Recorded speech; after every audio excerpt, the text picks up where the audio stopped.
Hola amigos y bienvenidos a un nuevo capítulo más de Ovica News. El día de hoy les vamos a hablar sobre todo lo relacionado a reproducción en sistemas ovino-caprinos. Así que, empecemos.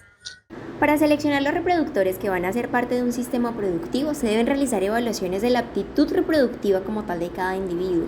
Se va a abarcar desde el examen clínico hasta las pruebas de laboratorio. Durante este proceso se pueden tener en cuenta indicadores básicos en el caso de los machos, como la circunferencia escrotal, pero que han tenido gran importancia por la correlación directa que tiene con la fertilidad del macho, así como pruebas más especializadas de conteo espermático en cámara de Newborn, entre otros. Durante el examen clínico general, lo primero que nosotros tenemos que hacer es una inspección a distancia del animal. Aquí vamos a evaluar cómo se encuentra el animal, cuál es la actitud que posee, cómo se entiende con el medio, evaluamos aplomos, la altura de los testículos y posterior a esto sí pasamos a hacer un examen semiológico directamente en él. Evaluamos mucosas, la dentición, orejas, su pelaje, evaluamos ganglios linfáticos y aquí ya entonces nosotros procedemos a hacer el examen clínico por sistemas. Vamos a medir frecuencia cardíaca, tenemos que medir frecuencia respiratoria, temperatura del animal y todo el examen por sistemas que nos van a permitir determinar si el animal se encuentra o no en óptimas condiciones.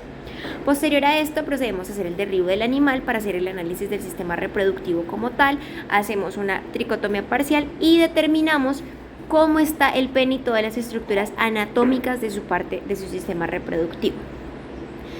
Acordémonos que esto va a variar dependiendo de las especies, si estamos hablando de ovinos o de caprinos.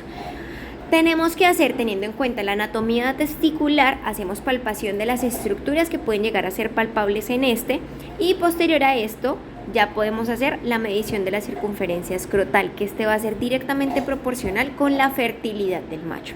Según la literatura, tiene que ser por encima de 30 centímetros. Una vez esto podemos proceder a hacer la ecografía, donde vamos a determinar las diferentes estructuras también como vemos en la imagen, de la red testis y demás, y ya teniendo en cuenta esto podemos empezar a llenar nuestra historia clínica, no solamente de nuestra historia, sino también de la parte reproductiva. Tenemos que tener en cuenta que las hormonas van a ser las principales encargadas de organizar o de estructurar toda esta parte reproductiva y una vez todo esté listo podemos proceder a hacer la recolección seminal, sea con electroeyaculador o con vagina artificial. Una vez tenemos nuestra muestra de semen, vamos a hacer todo el examen macroscópico, pasamos a hacer los frotis y podemos evaluar en microscopio ya todo lo que tiene que ver con motilidad masa, motilidad individual, evaluar la morfología, si están vivos, si están muertos mediante las diferentes tinciones y evaluar realmente si este semen es o no viable para que el macho o si el macho va a ser viable o no viable como reproductor. Podemos hacer conteo espermático mediante diferentes técnicas, en este caso se utilizó cámara de Neubauer, contando los 5 cuadrados, 4 extremos y el central y determinar la cantidad o la concentración espermática de este.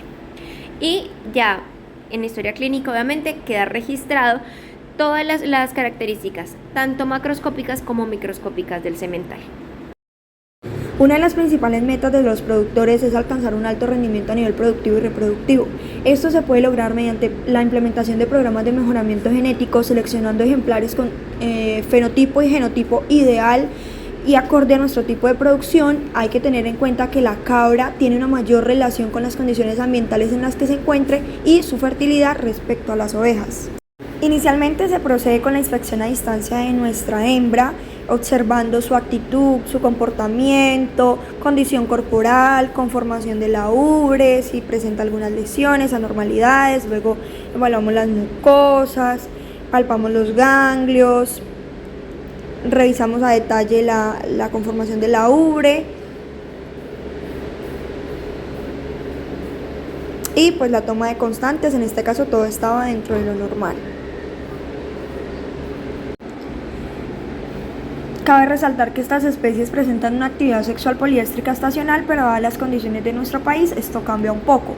Igual el eje hipotálamo hipófisis gonadal recibe ciertos estímulos, depende también de la alimentación, de las condiciones en las que se encuentra el animal, para la secreción de hormonas que influyan en el proceso del ciclo estral. Esos animales se consideran como precoces, llegan a alcanzar la pubertad entre los 6 y 14 meses, pero también se tiene muy en cuenta que logren el 70% de su peso vivo, que puede estar entre los 30 a 35 kilogramos.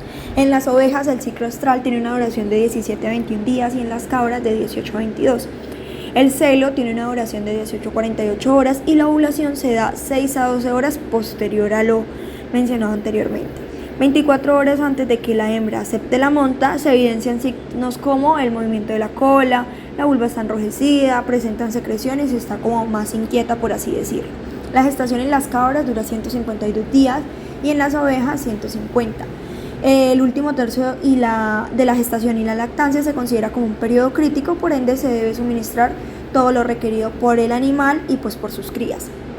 Esto todo depende mucho de la raza, de la alimentación, por eso ya en un video anterior les mencionamos acerca del flushing o el acondicionamiento, las condiciones climáticas y pues la sanidad que se tenga en el sistema. Estos animales pueden tener 1, 2 o incluso 3 crías. La involución uterina dura alrededor de 20 y 30 días posteriores al parto y los días abiertos óptimos oscilan los 68 días. Como biotecnologías aplicadas a la reproducción tenemos la inseminación artificial cervical o por laparoscopía. El índice de fertilidad que se da por laparoscopía es del 60%, mientras que por inseminación es del 30%. La diferencia es que las ovejas y las cabras tienen un cervix mucho más pequeño respecto a otras especies como las vacas. Por eso es más difícil atravesar el cervix con una pistola de inseminación como comúnmente se haría, ya que con esto solo se lograría una efectividad del 20 y 30%, por ende se deben emplear otras alternativas.